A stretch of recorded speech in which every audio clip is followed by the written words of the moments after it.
I think that was a horrible take, man. I mean, like, it was within 4 points. I mean, and we played very, very well in Brookings. I mean, we did.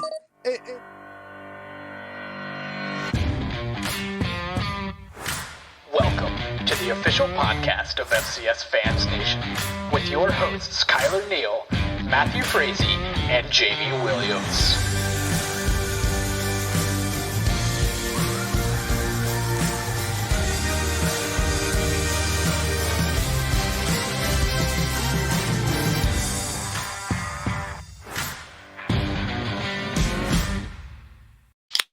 FCS Fans Nation, emphasis on the fans.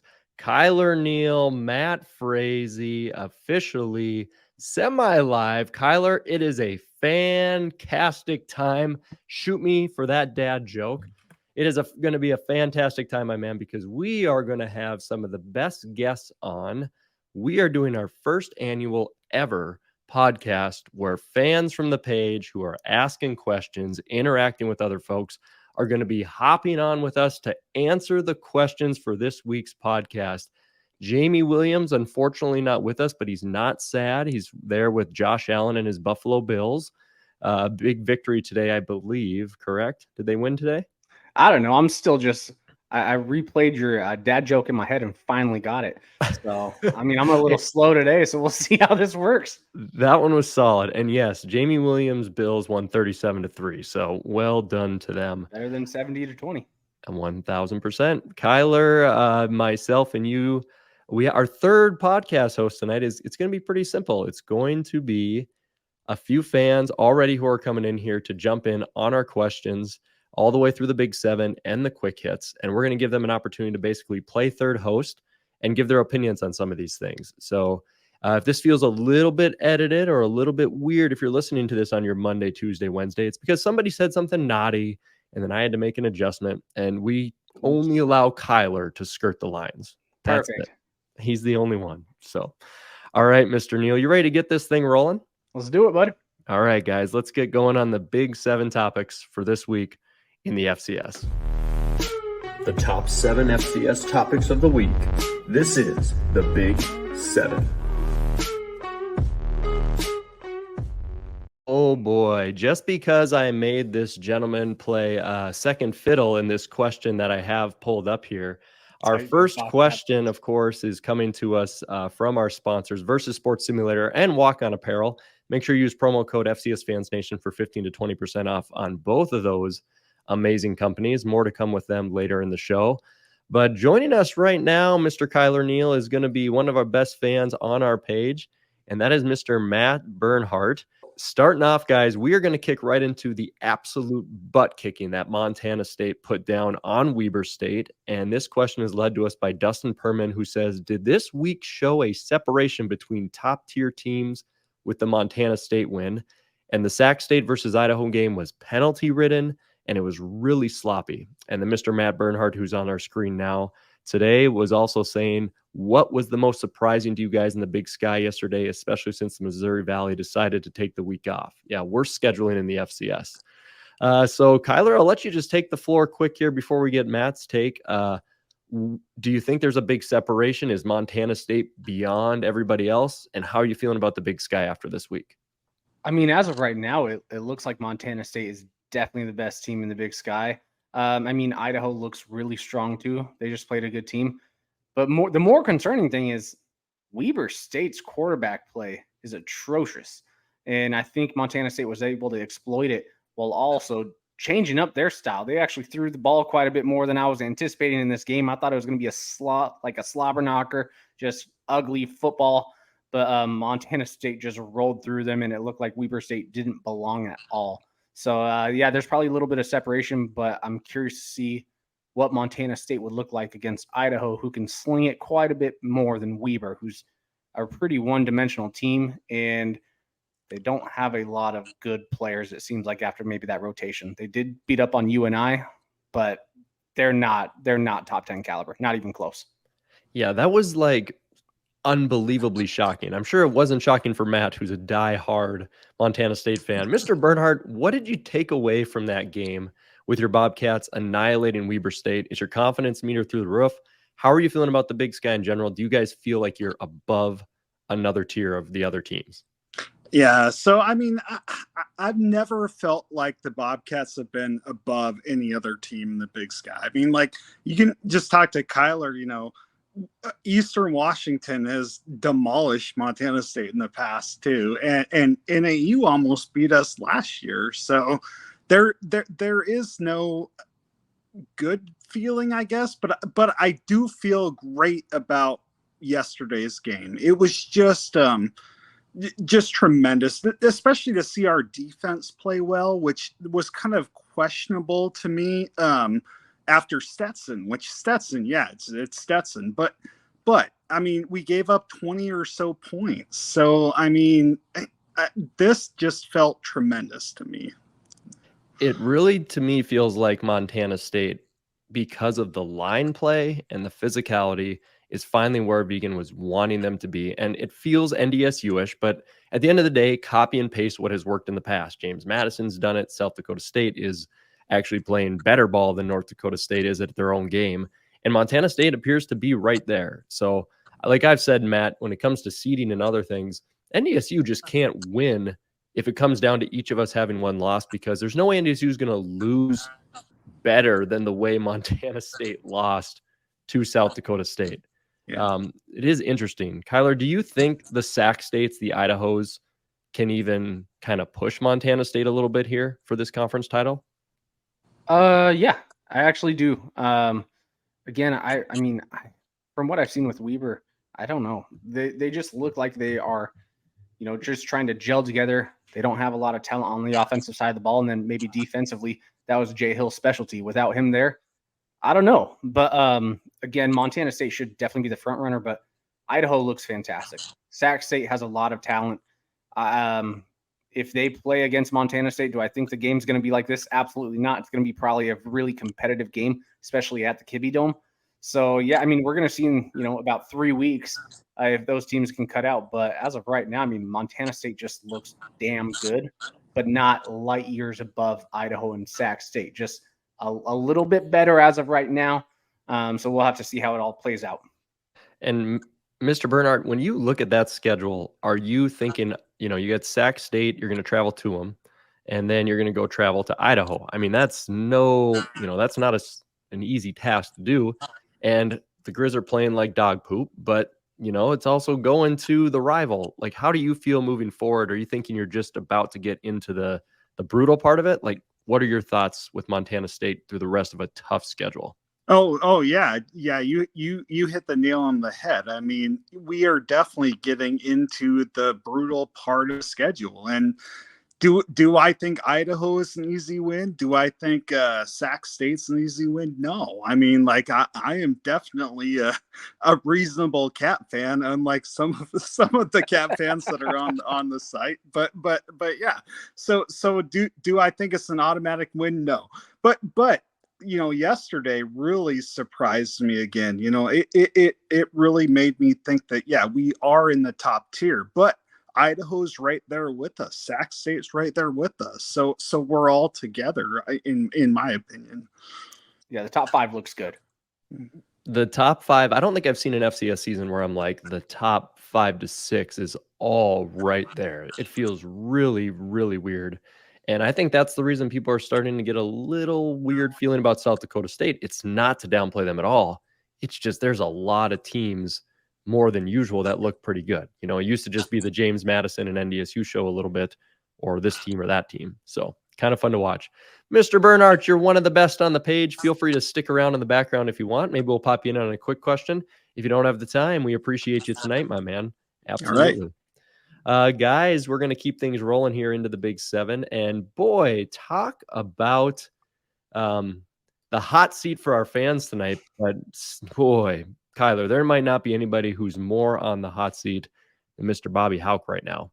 Mr. Jason Plotkin asks, Montana has some wins this year, but is that hot seat for Bobby even warmer than Coach Goff at McNeese, who has the Pokes 0-4 for the first time in 69 years? Not nice. not nice at all. No. What do you think about Bobby, Kyler? And you think this guy is in a lot of trouble? And maybe Mr. Alex Kenkel here, somebody who's always asking questions. Alex, feel free to unmute your mic. It's a popular problem here. Maybe you and Alex can figure out what's up with the Griz and with Bobby. Kyler, is Bobby in trouble?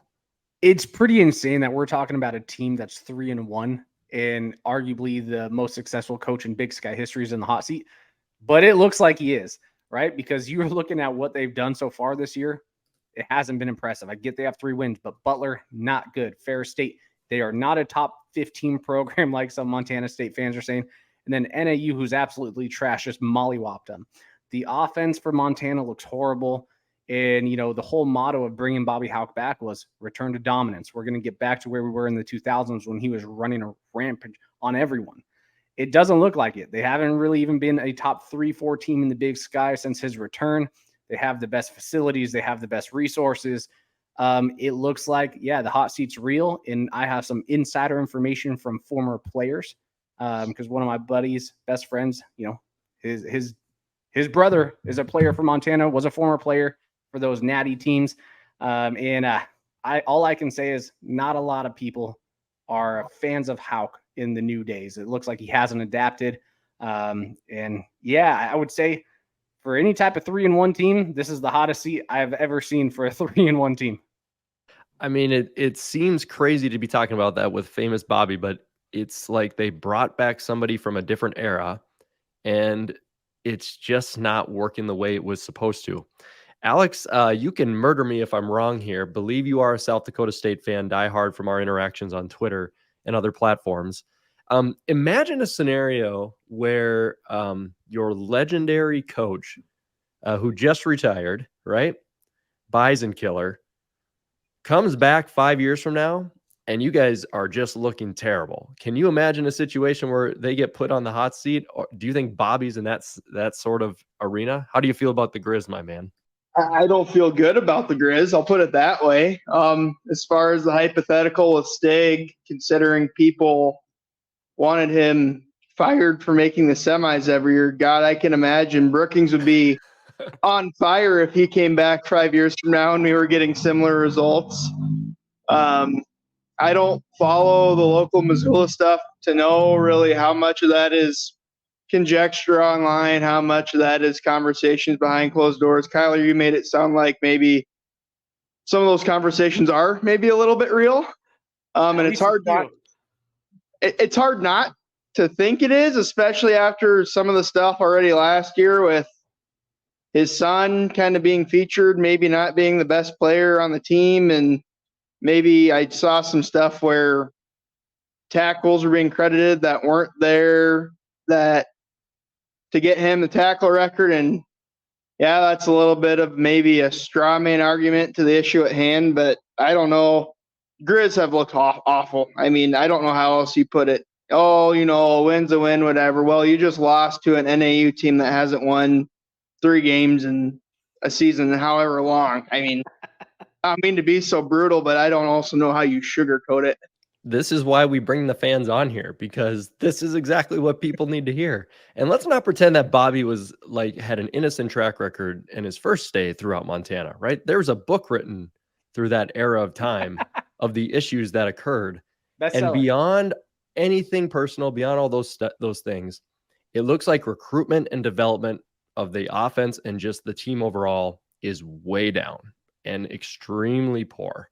And when you are playing for the Montana Griz, and Matt Bernard will murder me, but one of the show, I guess, in Montana, besides Montana State, you better be bringing your A game at all points. And they're just not. Even as, you know, to give them some credit there, as growing up a kid in Omaha, Nebraska, which is obviously Big 10 now, but at the time, Big 12 country, one of the few FCS programs you heard about was Montana.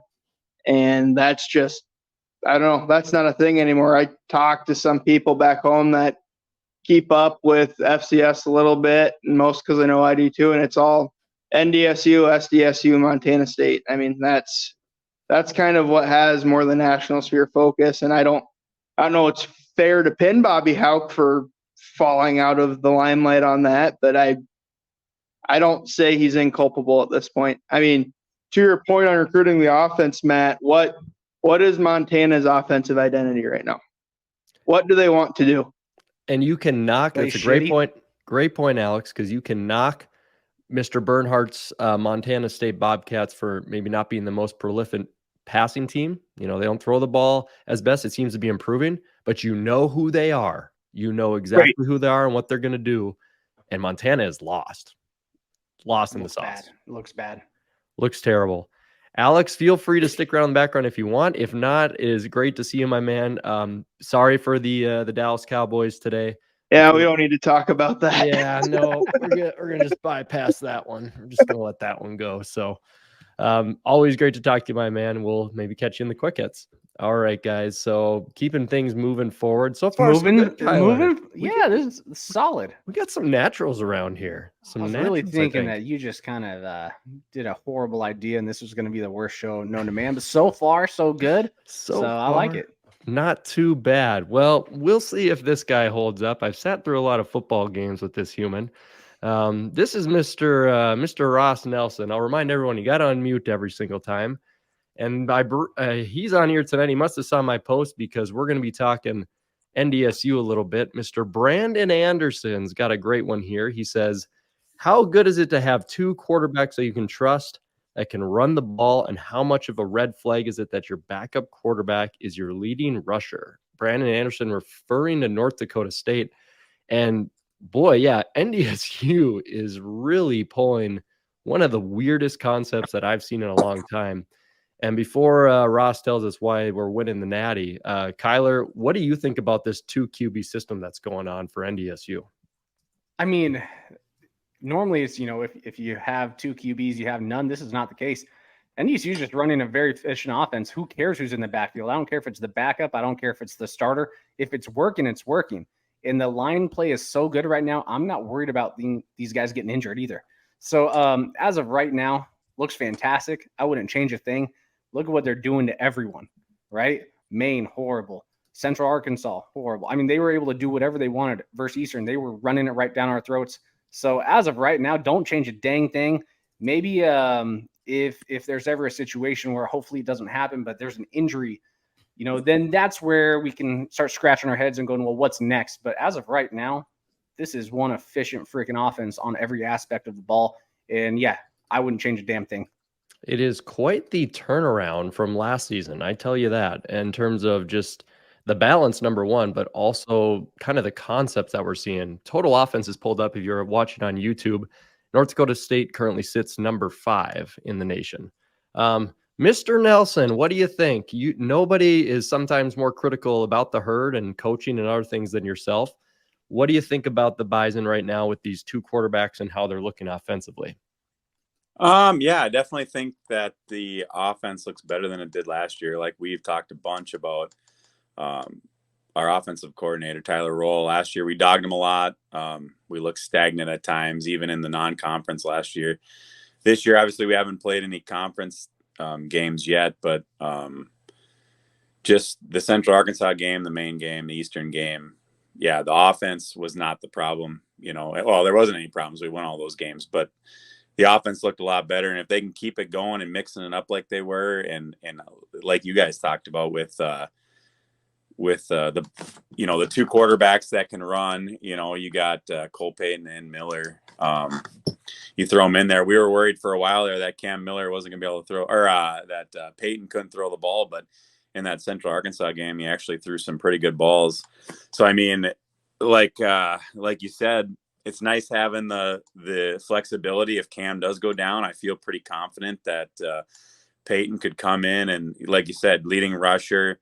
Yeah, we played some non-conference games where a lot of that was just, not garbage time per se, but he's running the ball against some non-conference teams that aren't top tier. But I feel pretty confident after seeing him last week against Central Arkansas when he actually threw some pretty good balls down the field and not just dump downs, that he could be serviceable or even better than serviceable if Cam goes down, or use them both, putting them both in the backfield, swinging them out. I mean, it adds another dynamic that teams got to prepare for. So, I mean, it's a nice luxury to have. I hope we've been hit pretty hard with the transfer portal in the last 2 years. So I hope you don't lose a quarterback because he starts showing some stuff and then he goes to Northwestern or something. But, that's kind of what we've been hit with lately. So it's nice to have right now. I hope it lasts, and I hope we can use it to our advantage in the future. And it could get into the conference play. It's going to be dangerous, and teams are going to have to watch out for it. So, well, that's also let me just step in there, Matt, and then you can close it out because I know you will. That's also the nice thing about having these two quarterbacks, because with a lot of teams, when Sac was running their two quarterback system last year, normally there's only a rushing quarterback and then you have your passing. So whenever a quarterback was, in a rotation, all right, I can switch up my defense a little bit and only game plan for this specific one. With NDSU, you don't know what they're going to do. Each quarterback is capable of spreading the field. Each quarterback's capable of running. I mean, it's nice to have these two solid quarterbacks that you can plug and play, and you still don't know what type of play is coming up next. You can kind of hint it and go, all right, we're most likely running. Miller's most likely passing this time. But again, it's a little more dynamic than most of the two QB plays that I've seen. Yeah, the most impressive thing, and boy, I haven't been shy. People like Ross haven't been shy in terms of Tyler Roll, is when the QBs switch, it still feels like there's a flow. It does not feel like there's some sort of drop off or massive change in the identity of what's happening. That's what's really trippy about it. And that's a lot of credit to the coaching and all that. And Ross, don't you think, though, if, David Braun, you said Northwestern, obviously he's coaching there. Don't you think if he's looking for a quarterback, he probably looks in like a different state, like South Dakota, maybe? Don't you think he looks like down in Brookings for a QB maybe next year for the transfer portal? I hope they start getting hit by the transfer portal like we have. But yeah, I don't know. Yeah, you hate to lose any players, and I'd hate to lose either of our two quarterbacks, especially Payton, because I think he might be the future, but we don't know yet. Yeah, I had to give a little. I know Josh and Alex are back there. Give them a little. Rabbit fans, you don't have a lot of worries nowadays. Had to give you a little bit. Just a little bit. So, Ross, always good to see you. I'm sure I'll see you at the bars soon, but appreciate you hopping on, my man. So, all right, Kyler. Wow, I don't even think we're needed. Honestly, are we even needed around here? Peace. So, let me go to bed. I think so, but.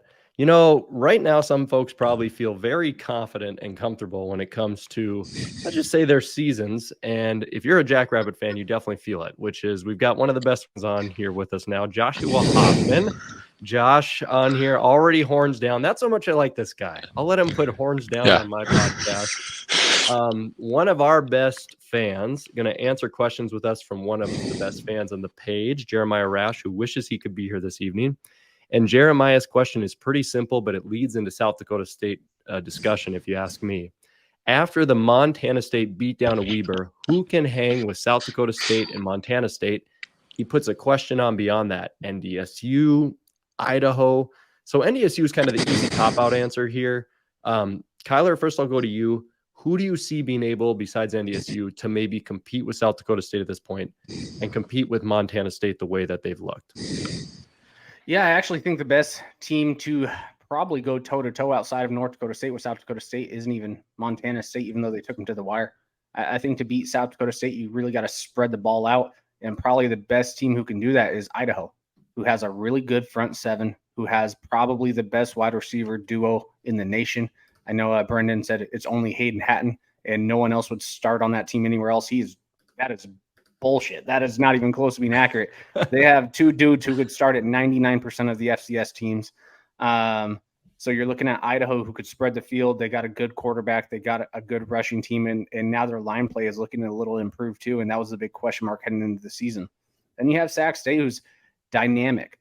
But other than those five, maybe you can throw Holy Cross in there. I know, they haven't played that great, and I was kind of down on Holy Cross in the beginning, saying, why are people giving this team respect? The Kyler Holy Cross dilemma. It seems every week because I was trashing on him. But, Saluka's looking good. They're looking dominant. We'll see what they do versus Harvard this week because I'm pretty sure that's who they played. But I think they're going to dominate Harvard. So I would say only really those three teams can go toe-to-toe with South Dakota State. But, yeah, maybe there's another couple potential ones like a Holy Cross or I don't believe in any CA team right now. So sorry, Jamie Williams, who's listening tomorrow. I think that's probably about it. Maybe Southern Illinois. I mean, they're looking good too, but I'm still waiting for them to crash and burn because just like they did last year, they lost to some bad teams, and then all of a sudden they beat Northwestern, and you think Southern Illinois is back, and then all of a sudden it didn't work out as well as we thought it was. But as of right now, they look really dang good. So maybe the top 2, 3 in each Big Sky and Missouri Valley, and maybe no one else. Yeah, interesting stuff. Joshua Hoffman, we had a flat blast in Frisco. You got the storm the field last year, and you've talked Missouri Valley on some of your pods before. Tell me a little bit, my man. You're a Jackrabbits fan. You've got UND coming up. How are you feeling in terms of the teams that could compete with South Dakota State? Who do you see as being those true competitors that would give you nerves when you play them a little bit? I kind of got worried, I'll be brutally honest, seeing NDSU's offseason, and even though they lost who they lost and all that, it gave me nerves with, like, you gave NDSU a full offseason of motivation from kicking them in the can in Frisco and just giving their entire coaching staff an opportunity to motivate their team. If you listen to the Jackrabbit Illustrated guys, we all have Hoboday circled. That's Northern Iowa. And then I think Southern Illinois, if we just look here, Southern Illinois did, I think, beat us last time we played them in the regular season, and that was in Brookings. I think Southern Illinois is good, but not great. Like, I don't think they're going to be, like, they'll probably get into the playoffs. They're probably, unless they completely collapse, are in the playoffs with an FBS win at this point. Yeah, the FBS win for them was humongous. And Kyler, if you're on the outside looking in, what do you see here if you're a Jackrabbits fan? Are you feeling more daunted? Are you feeling more nervous than you were at the beginning of the year a little bit? Yeah, I mean, because again, North Dakota State looks better, and the scary thing about them is they're actually looking better each week. Maybe it's just because of level of competition is decreasing, but North Dakota State looks efficient. They can actually throw the ball this year. Their offense does not look stagnant. Their rush defense didn't look the best against Central Arkansas, but Central Arkansas has a dude who can run through, a brick house. So yeah, it's looking a little more daunting, but at the same time, I don't think a lot of South Dakota State fans were just 100% secure going, we're going to win everything. No one's going to be a challenge. I feel like a lot of South Dakota State fans are going, we're probably going to lose a game, even though you and I at the beginning of this offseason was like, they're not going to lose shit. And now we're looking at it going, yeah, maybe they'll drop one, but I mean, they're still the front runner to win the title. I mean, no matter what's going on, they're still the best team in the nation until proven otherwise, and they should probably be favored in every single game on their schedule from here on out. Yeah, in my opinion, for you, Josh, you really only have, I think NDSU is going to be a challenge, and traveling to Southern Illinois is going to be a tough game. I predict you'll win both of those matchups. Beyond that, you can say it's the Valley. You can say a lot of things. I just think they're too talented. Josh, who would be, let me ask you this. I've been waiting to ask Jackrabbits this question, and I'm sure I'll join Jackrabbit Illustrated on the week of the marker game. Here you go. Let's say South Dakota State beats NDSU by 7 points, okay, in Brookings, 7-point win. And it's now semifinals. You guys have won your Friday night matchup. Congratulations. You're going down to Frisco. It's awesome. Here we go. Back to back. You're making it. And on the other side of the bracket, it's NDSU versus Montana State. Who, as a fan, would you want to see in Frisco to give you the best chance to win a title back to back? Do you want to see Montana State again, or do you want to see the Bison? What do you think? I want to see NDSU on the other side. I think Montana State fans know they can hang with us now. We knew we wanted, I talked to some of them, got breakfast with some of them before that game. And I know all we were hoping for was a game that was close and that both teams didn't look like one was completely better than the other. Because if that would have happened, we'd be preaching the narrative of SDSU is 10, 15 points better than everyone, and no one else is standing a chance. And if there's a team I don't want to see, I think Idaho with Coach Eck there, the former SDSU offensive coordinator, him coming to Brookings, even if that's a quarterfinal game, could be more nerve-wracking than we think, because Eck is a mentally sharp coach from all things we've seen. Call me crazy. If I'm South Dakota State and I'm seeing Montana State again, I'm not that nervous. I'd actually be more nervous if I was South Dakota State and in the end of the season beat them by 21. Because a lot of the times what you see is if you are an elite team and you just get smoked, you know what to do to adapt to make those changes, where the team that just smoked you is like, we're not changing a thing. Where now it's real close. SDSU knows what they're going to do. I think if they play each other again, Montana State's kind of shut out on a lot of their, the plays that they were running. They just thought they were going to try and run down their throat. They had some passing plays at the end. I'm not as nervous if I'm South Dakota State and get a rematch with Montana State. I know that sounds weird. It doesn't make a lot of sense, especially after you just saw what Montana State did to Weber. I don't know. I'd be more nervous if South Dakota State blew out Montana State. Matt Bernard, you get 20 seconds. Ready? Yeah. Go.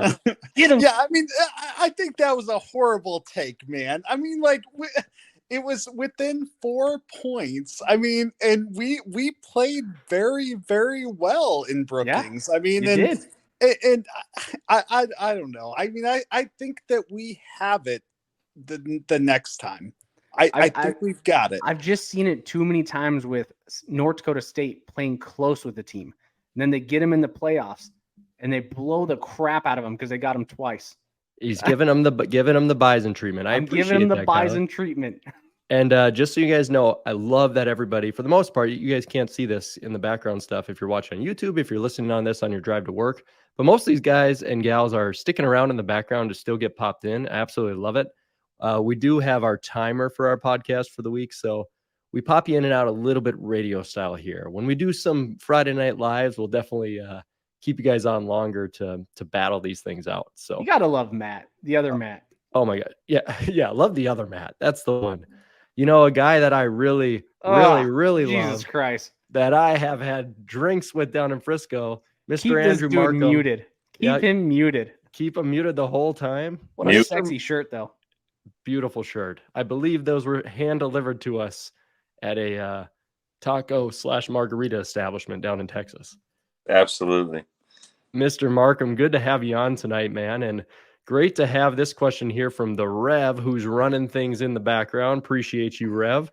Mr. Markham, Dustin Helton wants to know, with the Southland looking worse than last year, which non-big conferences get multiple bids? And you are a diehard Incarnate Word fan, one of the best humans out there. And Kyler, just to kind of pitch it up here a little bit, what do you think when you look at the playoffs fields in terms of the auto bids and everything that's lined up for this FCS season? Who are our multiple bids that are non-Big Three? No CAA, no Big Sky, no Missouri Valley. Yeah, the only way maybe a Southland can get 2 in is if, Incarnate Word craps a bed versus one game and the other person becomes a champion, which can always happen in these one big leagues when you have an Incarnate Word who's beaten teams in the out of conference. If they end 10-1 or 9-2, especially with their playoff success last year, you'd still think they would probably get one of the last at-larges. But if I'm just looking at a conference, man, I mean, probably the UAC. I mean, they look like they're probably the best conference after those 3 right now. The SoCon's kind of looking more like a dumpster fire, but I assume they still get 2. I don't think they're going to get 3 or 4 like maybe my original thought was in the preseason. But they should still at least be minimum of 2 teams. But yeah, the UAC looks a little tough. So I would say those are probably my 2 picks for which conferences are going to get multiple bids after those CA, Missouri Valley, and Big Sky. Mr. Markham, what do you think, my man? Do you think that do you think there's going to be, you agree with Kyler there? You think Incarnate Word and others might have multiple bids within their conferences? How are you feeling about the non-Big Three conferences this year? Yeah, I mean, I'd say the Southland's 1 bid. We talked about it some the other night with Matt on the Facebook page. It's UIW's conference to pretty much run, and if they run it, it's a 1 bid. And the only way it's going any other way is going to be if somehow UIW slips up, and I guess not Southeastern, Houston Christian apparently with their blowout a SLU. But someone would have to get the auto bid for Southland to be a multi-bid. Outside of that, SoCon cannibalizes every year. they always eat each other up, and who knows what that's going to look like. I mean, outside of that, it'd have to be the Yuck. I refuse to call it the UAC. That's just the Yuck is the greatest nickname of all time. Can I actually ask a question? Since we got Mr. Andrew himself, and I know we don't typically like to go off the Big Seven, but I don't care because we got the GOAT here.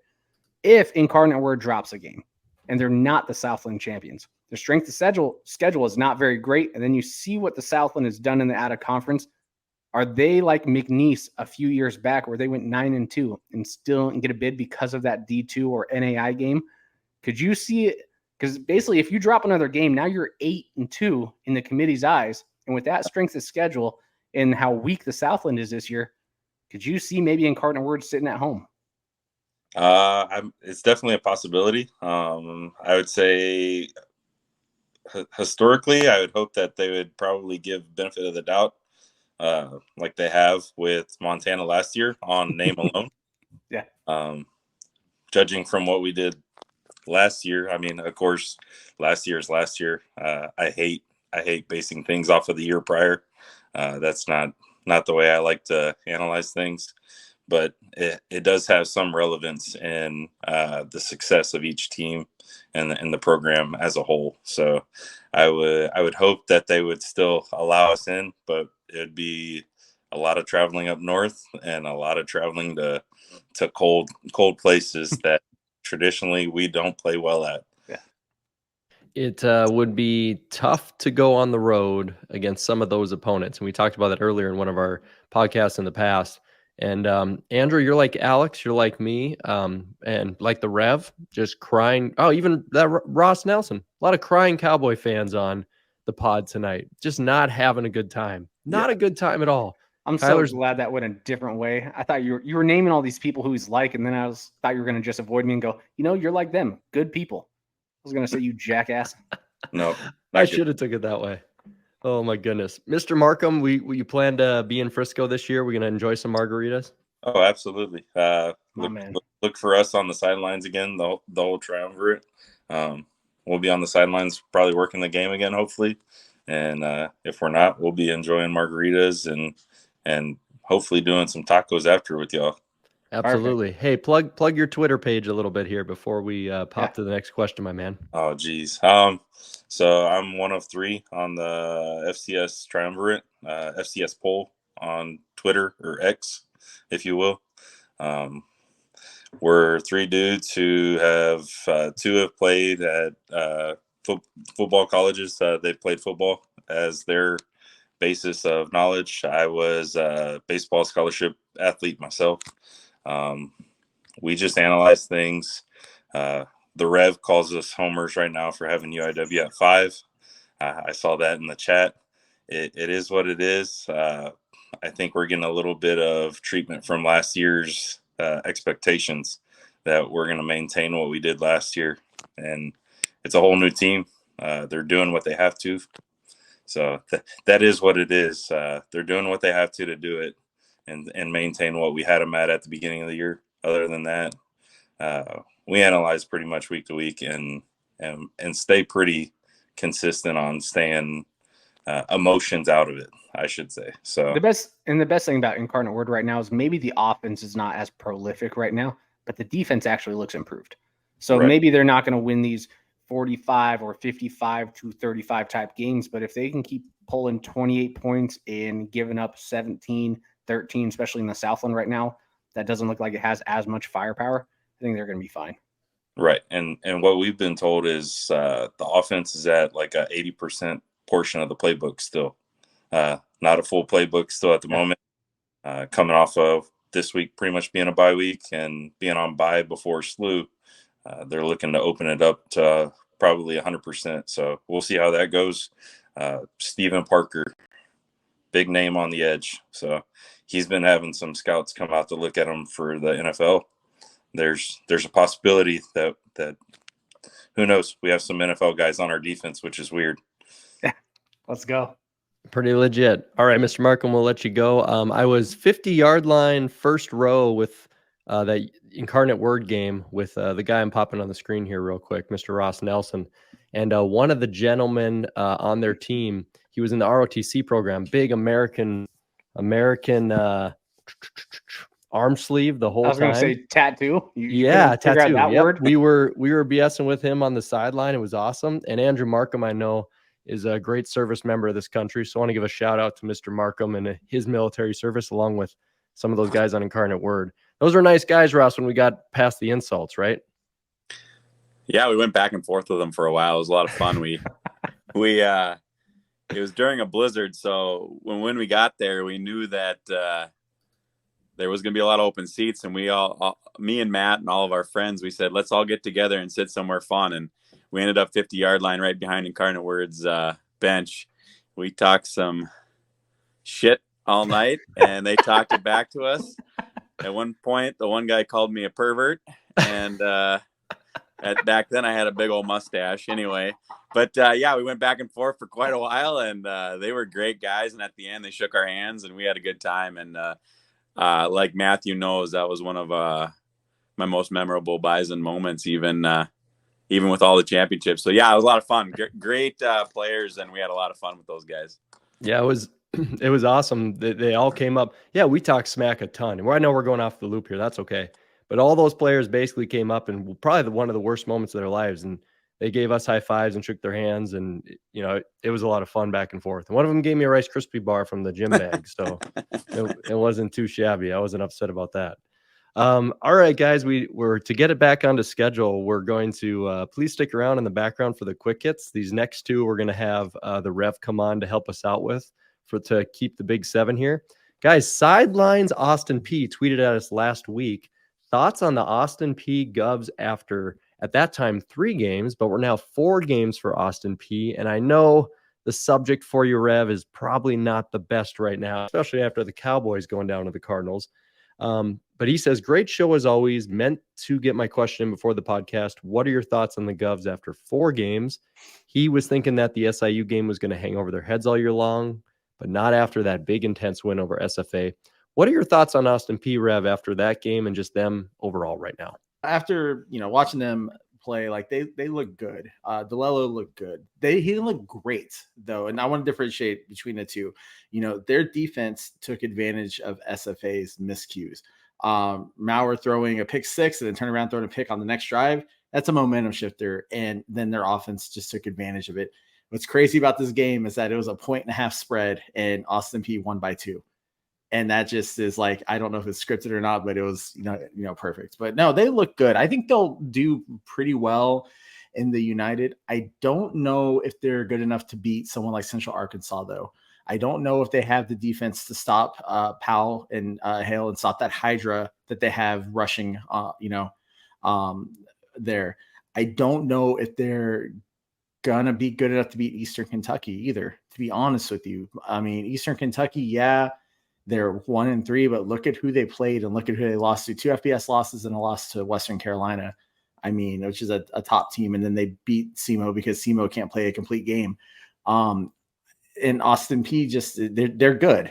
They'll be a 7-4 team. Is it good enough to make the playoffs? Probably not, but it kind of just depends on what happens with the rest of the conference. You sold on the Govs there, Kyler. Shout out Sidelines Austin Peay. Make sure you give them a follow on Twitter. It's scrolling below right here on YouTube. You sold on the Govs a little bit, Kyler, or no? I don't know. I'm having mixed emotions when I look at the Govs because, all right, they just played SFA, who at least has talent. I don't think SFA is very good. Sorry, Rev. No. And then Austin Peay, they looked good against Tennessee. I get they lost by, 3 possessions, but they looked good against Tennessee. But when they played Southern Illinois, it was like 49-3 going in, like, versus the starters. Once they pulled all their backups, then okay, they scored 20 points in the last, garbage time versus third stringers. So, I mean, I'm a little conflicted, and who cares if you beat Eastern Tennessee State? They are absolutely awful and have been the last few years. So I'm conflicted. Is this the Austin Peay that we saw in the beginning of the year where maybe the only time they're going to see a truly top 25 worthy team, they're going to get blown the brakes off of? Or are they slowly getting better every single week? I don't know. I mean, what I would say is I don't think they're playoff worthy right now. Could they continue to get better? Yeah, they have some dudes. Again, I like to just give Rev some crap. SFA has some talent on their roster. So anytime you're going in there, it's going to at least be a battle, even if maybe SFA isn't a top 25 caliber team. They're at least a good team with good players, probably somewhere in the 40 range. So, I don't know. I'm conflicted. Austin Peay probably a little bit better than what I think they are. But at the same time, I still have this looming glare of what Southern Illinois did to them, and I can't get that out of my mind. I don't think they would beat the second stringers from Southern Illinois. So that's like the looming glare I have in my head because it was not even remotely competitive.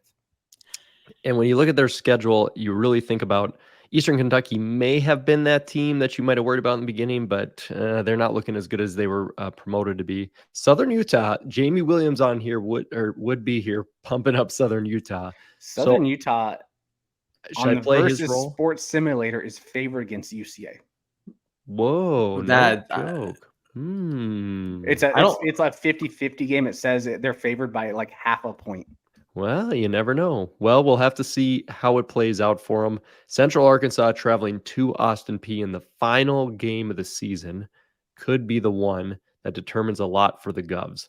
And before we get into some taco bets here tonight and into some quick hits, last final one of the Big Seven. Rev, you asked this question along with Mr. Andrew Markham, so we might as well just throw him back up here on the screen. And remember, guys, make sure you got to unmute yourselves when you come back in because StreamYard is weird. Early favorites for the Walter Payton Award. This, of course, was going to go towards Jamie Williams, who's an official voter. But, what's your guys' guts telling you right now? We posted on Twitter, according to Jamie Williams, his top 5, and I'll pop it up here. Agree or disagree, he got a little bit of hate. Kyler, what's your gut telling you right now for somebody who could actually win this award? Especially since you're an Eastern Washington guy, and they basically own this award once every 5 years. Yeah, this is our award. This is your thing? I think we submitted a proposal. They're going to change it to the Eastern Washington Award soon because, who's Walter Payton? He's never done anything good with the sport, right? So, New Hampshire's quarterback, what's his name? Max, I'm going to butcher his last name. What was it? Brosner, something like that. No one's watching Flo, so we really don't know how good he is. But, this is a stats award. We all like to say it is or it isn't. He is absolutely torching people right now. And I can't believe he wasn't even on, Jamie's list because he's the number 1 quarterback in the nation in yards. I think he has 11 or 12 touchdowns to 1 interception. He's absolutely torching teams. Maybe it'll hurt him because no one watches Flo, but the CAA has won quite a bit of Walter Payton Award winners too. This is a quarterback award. So get any non-quarterback off there if anyone thinking a wide receiver, running back's going to win. I don't think Cam Miller's going to do it. He splits too many stats. So Saluka, that was a big miss. How he's running the ball, how he's throwing the ball, he should be definitely a favorite. But yeah, I'm going to go with that New Hampshire quarterback. Not Dylan, but Max. Rev, you were part of asking this question. Does your gut tell you that in this 5 that are shown right now on YouTube, that these are the gentlemen to watch, or do you think there's kind of an outlier here? I think Saluka is the outlier. I think he needs to be in here, especially because if you look at his schedule, look at who Holy Cross is playing. They're not playing anybody that has a defense that's worth a damn.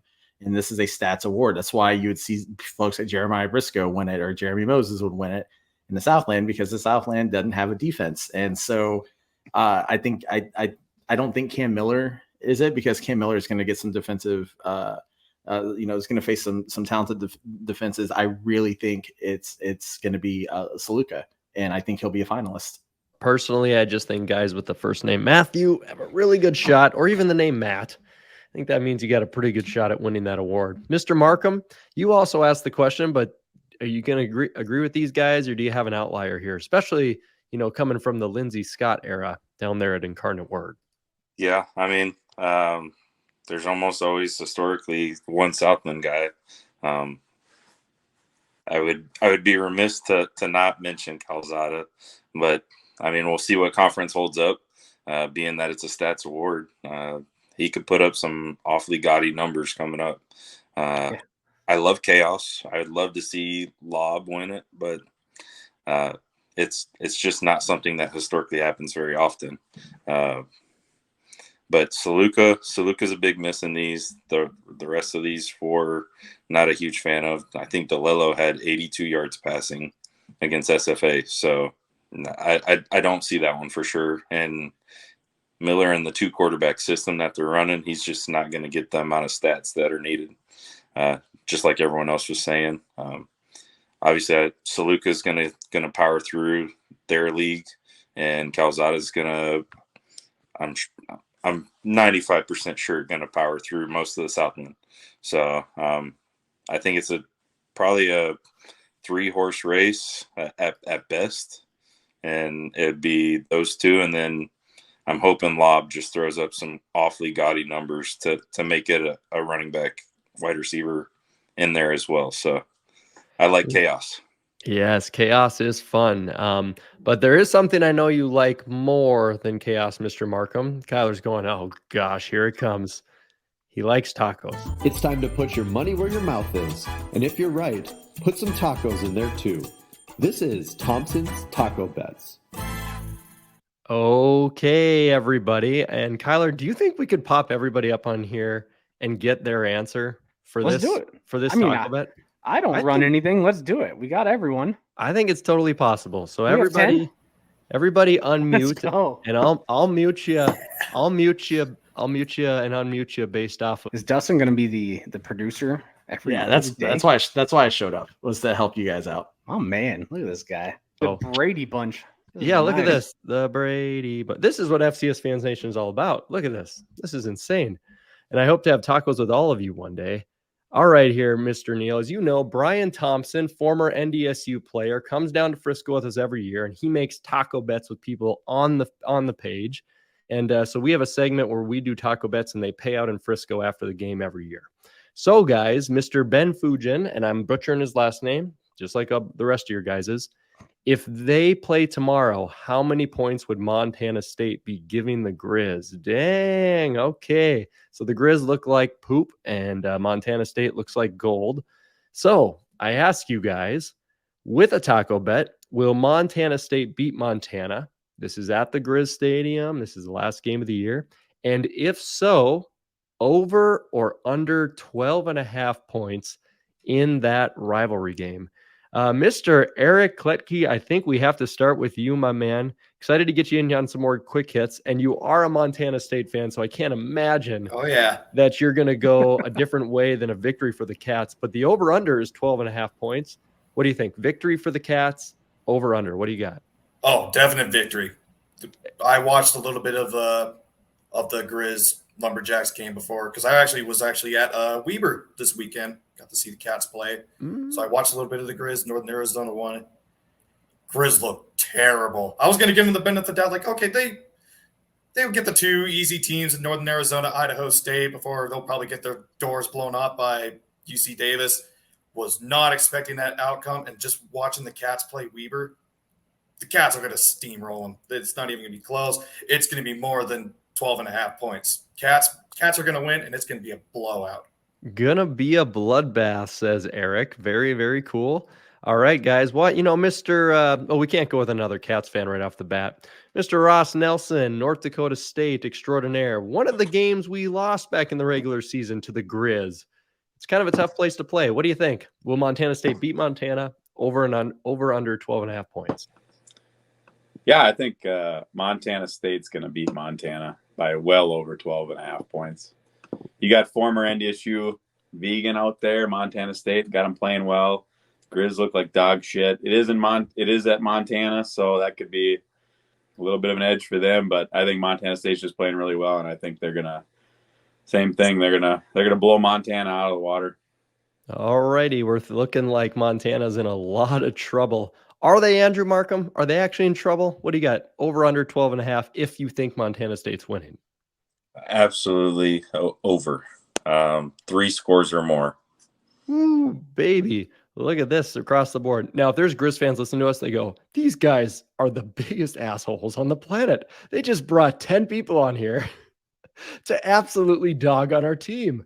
Oh, boy. All right, Mr. Alex, what do you got, man? You going to think Montana State's going to take this victory? And if so, will it be over 12.5 points? Yeah. Can't really go back on what I said earlier on the show. I don't really have anything insightful to add. Cats plus 12.5 feels like free money. Taking the plus. All righty. Mr. Bernhardt. Oh, Yeah, I bet Matt Bernhardt here is definitely taking the Griz. What do you got, Bernhardt?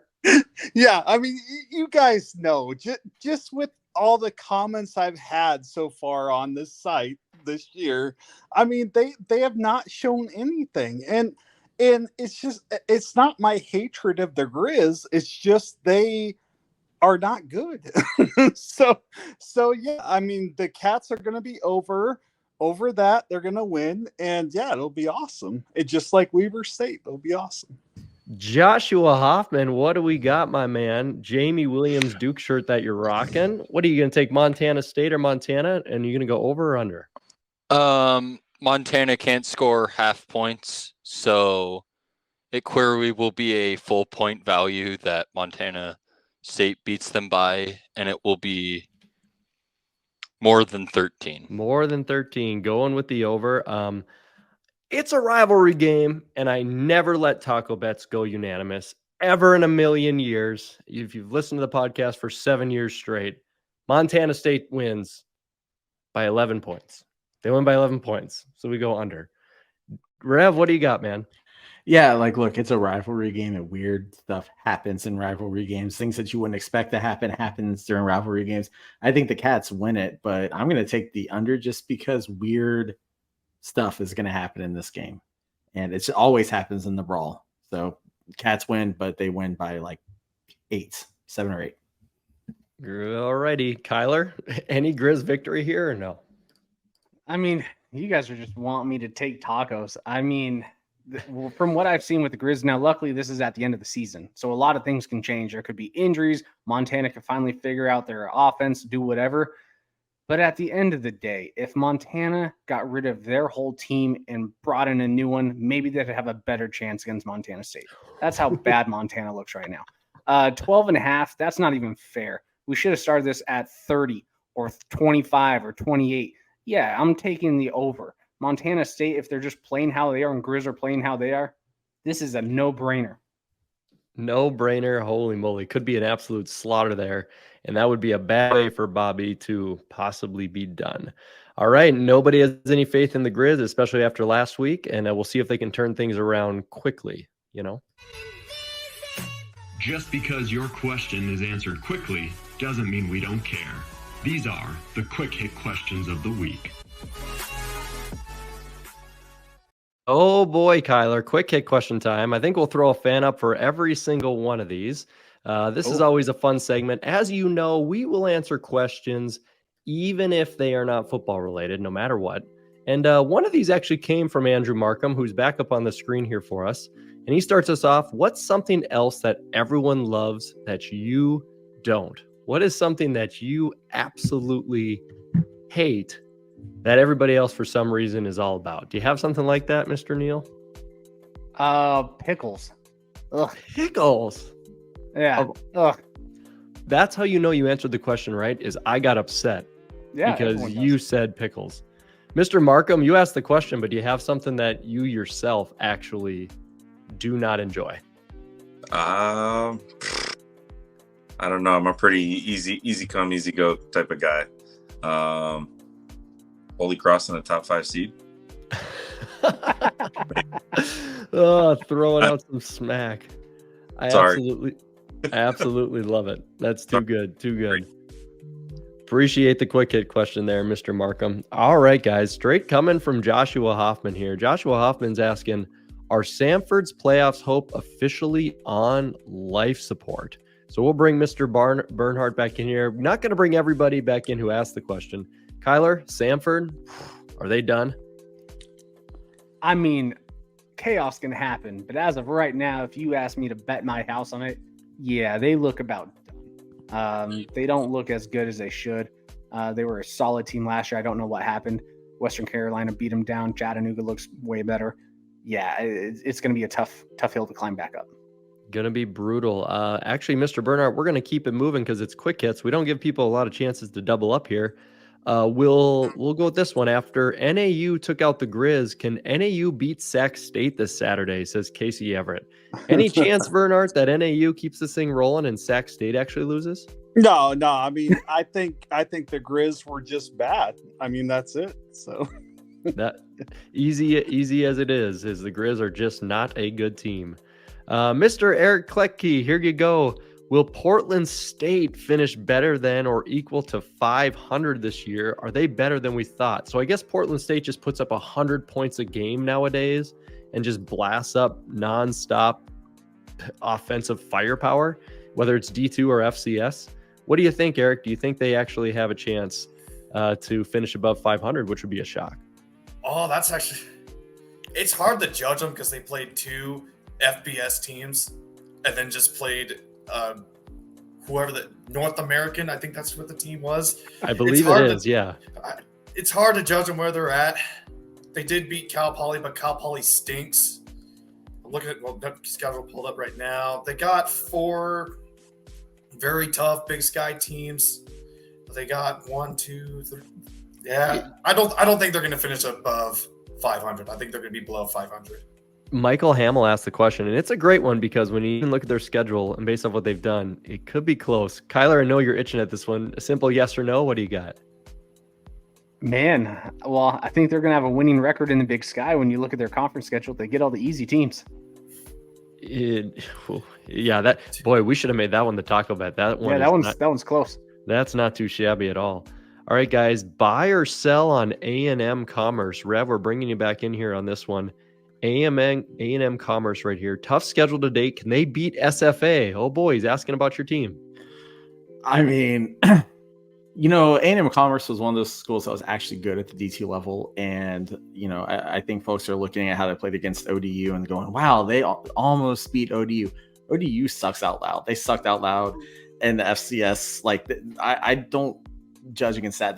The thing, if Commerce can move against SFA's defense, then yes, they have a good shot at winning. SFA's defense is what's going to carry them through games. It's not going to be their offense. They're not getting support out of their offense right now. So it's, can they move the ball against SFA, and then can their defense stop SFA's mediocre offense? Honestly, the schools are close to each other. Our AD used to work for A&M Commerce. That's where he was before he came here. It's actually a pretty interesting game.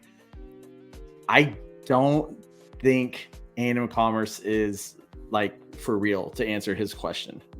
Just to be honest with you, I think that they'll probably be the 3rd best team in the Southland Conference this year.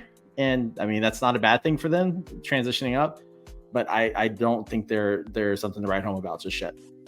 Should be interesting. What a week of upsets, good matchups. What was your personal favorite to watch and see happen? Oh my goodness. So this is a big loaded question. Alex Kenkel, what do you think, man? After a crazy week, what was one of your favorite games? You had a bye week there for South Dakota State. What was one that comes to your mind where you're like, that was pretty cool to see? Sac, Idaho. I mean, who doesn't love a little bit of Scott Van Pelt, bad beats at the end there? And just overall, that was a fun game. I think I saw somewhere the line was 3.5, so that was pretty interesting. And then, a little bit of the sicko in all of us. Who doesn't love some bad football, especially with an offset? I hate to keep dogging the Griz because I swear I don't dislike them. But gosh, that was just too dang funny to watch them get 2 scores, lose to NAU. Just absolute insanity. We're all laughing the same way, just on exactly what it's been. Chris Matthews jumping in on the show. Absolutely beautiful. What a Savannah State shirt. Holy moly. Rocking it, my man. That's awesome. We appreciate you being on here. Question for you here. All right. How important is the margin of victory for Holy Cross to be considered for a top 4 seed? Wade Berger wants to know. So Holy Cross, of course, is one of those teams that just is not going to get any break for strength of schedule. How big of margin of victory would you need to see for a team that is currently ranked in the top 8 of the country for them to be a higher seed than people anticipate? What kind of victories we need to see here? Some convincing ones would probably be the best and easiest answer. Wouldn't y'all agree? Yeah, I would say, because when you just like Colgate, man, Colgate, right, Kyler? 2018, yeah. They must have murdered every team by 40 points. I think they held people to under 9 points a game. That margin of victory was massive. Greg Gardner wants to know, how good are NDSU wins over Eastern and UCA since they both could/should be ranked after this past week? Are those now impressive wins? What do you think? The jury's still out. You're probably gonna get a weird answer from me. I don't think Eastern Washington really played like a top 25 team, even in their win against UC Davis, who was ranked. I don't think we looked as good as most people are saying we did. And then I don't think Central Arkansas is very good. I mean, I'll just say that. I don't think they're top 25 either. So the jury's still out. Maybe they're going to be good wins, or maybe people are hyping these two teams a little bit too much, even my own. Should be fun to see. We've got a lot of football left to play. All right, guys, I think we can have Mr. Helton here do our second to last question for quick hits. Jason Potkin wants to know, Rev, Houston Christian went into Hammond, America, and beat Southeastern Louisiana. Do we consider HCU a contender for the Southland title now? No, good. They looked real good against Southeastern. Southeastern is not as good this year as they were in previous years. So let's keep things in mind. But a good win for Houston Christian. Way to go in and go do it. Their quarterback looked great. He's probably going to make fat stats, but SLU just isn't that good this year. They're not the team. All righty, last one. Mr. Rev, you asked this question in the quick hits here. What is your personal mantra you live by? Oh, damn. We're getting deep into this sucker. Kyler, you got a mantra that you're just like, this is me. This is who I am. You got a quote or something? No. Well, what does that even mean? I don't have a mantra. A mantra? No clue. Not one thing? No, I just wake up, go to work, watch football, go to bed. That's what I live by.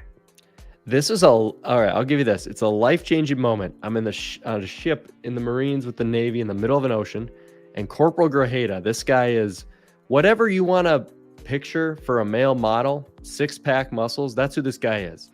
So if he's at a bar, if he's talking to anybody else, people are impressed by his physicality. Let's just say that. Women, anybody in the bar.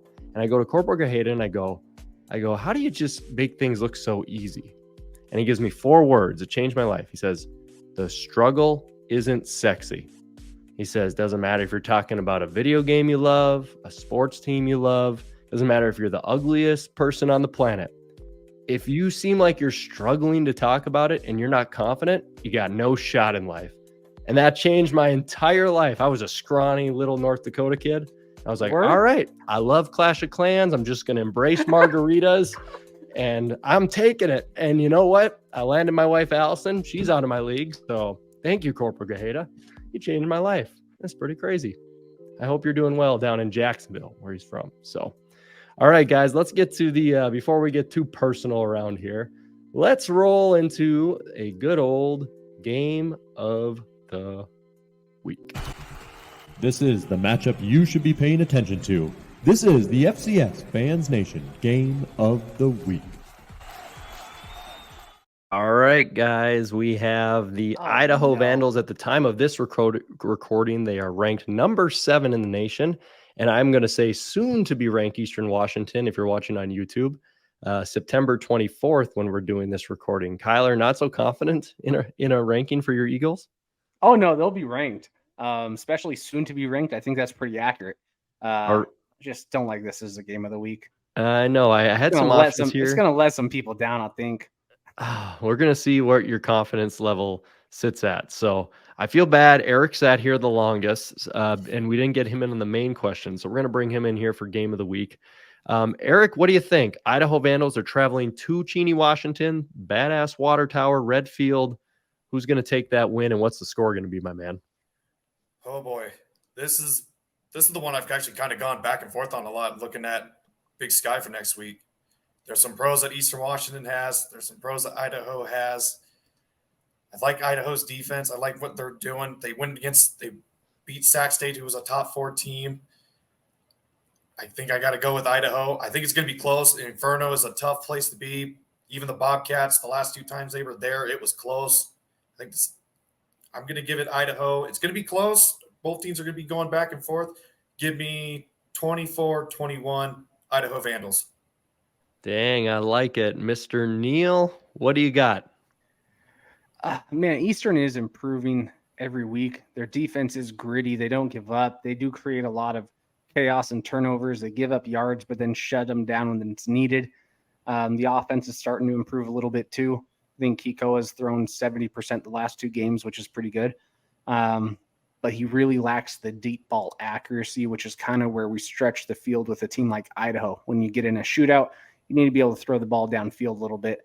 I don't know if we're going to be able to do that. Idaho also just has too many weapons on the offensive side of the ball that honestly we haven't seen probably since Fresno State. And I don't think we would play Fresno State the same way we did the first time. So, I think Idaho is just an overall better team than Eastern Washington. Probably going to be a 37-24 type of game. Maybe it'll be a little closer. Maybe it'll feel a little closer. But at the end of the day, I think Idaho will probably win by 2 scores. 2 scores seems like a lot when the Eastern Washington Eagles pull the 4-point upset on the Inferno, and Kelsey goes crazy eating Sour Patch Kids. That's right, Chris Hammond. I'm calling it right now. This is Eastern's time to bounce back up. Those offense and defensive lines, if they've improved from the NDSU game, and I don't care what that score showed, that was one of the best young showings I've seen out of an Eastern team since, 2018, I saw them in Frisco. But those lines played well for the youth and what you have on that team. And I think it's going to get better every week. And I like Eastern's offense as they continue to grow. And I'm going to take the upset. Too boring to go across the board. So you know what? I'm going to take those Cheney Eagles to pull something off. And every year, it just seems like it seems too easy. We get to week 4 or 5, and everyone's like, this team will win. This team will win.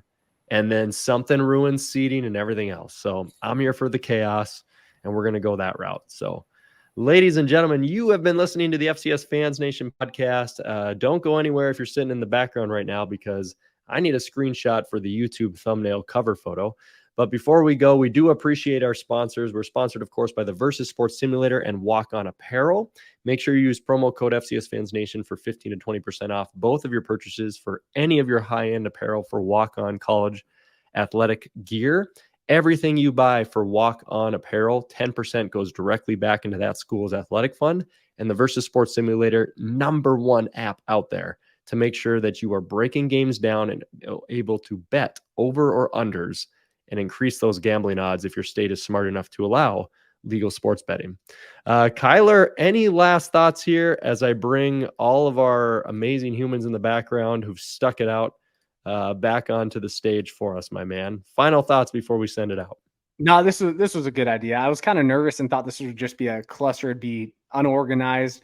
Luckily, all the awesome people actually called in. This was actually fun. You did good, Matt. Good idea. And thanks for everyone for joining us. This is definitely way more fun than talking with Jamie Williams. Give Jamie the crap at the end. Yeah, we truly appreciate you guys on the page and everything that you do for all of us. And it really is a lot of fun. And we're looking forward to maybe making this at least a yearly tradition. And we hope to see as many of you down in Frisco for some great FCS football. Ladies and gentlemen, thank you for joining us on the FCS Fans Nation podcast. Make sure you subscribe, YouTube, follow us on Facebook and Twitter. And of course, thanks for just being great fans of the best level of college football. Have a great night. Cheers. Boom. Thank you for listening to the FCS Fans Nation podcast. Make sure to like and subscribe to this podcast on your preferred listening platform, whether it's Apple, Spotify, Google, or even YouTube. And make sure to follow our FCS Fans Nation social media pages on Facebook, Twitter, and Instagram. Thank you for listening to the premier podcast for FCS football. Boom.